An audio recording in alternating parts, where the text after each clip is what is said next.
একটা লোক প্রতিদিন একটা করে ডিম খায়, কিন্তু তার বাড়িতে কোনো মুরগি নাই, তার কাছে ডিম কেনার কোনো টাকাও নাই, এবং সে চুরিও করে না, তাহলে সে কিভাবে ডিম খায়? মুখ দিয়ে। ডিম তো খাইতে হয় মুখ দিয়ে। মুখ দিয়ে, কিন্তু সে ডিমটা পায় কোথায়, কিভাবে খায়? স্বপ্নে। স্বপ্নে না, বাস্তবেই খায়। হাত দিয়ে মুখ দিয়ে এই তো খাই। মানে আপনার অ্যান্সারগুলো শুনে আমি হাসবো নাকি কাঁদবো বুঝতে পারতেছি না। এত বাচ্চার মতো অ্যান্সার।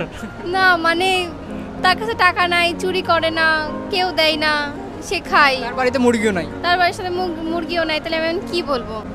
সে মুখ দিয়ে খায়, হাত দিয়ে খায়। হাত দিয়ে মুখ দিয়ে? হ্যাঁ, কারণ আপনি তো গুগলি করেছেন, আপনি তো আমাকে সিরিয়াস কোনো। না, সে মুরগির ডিমটা পায় কোথায়?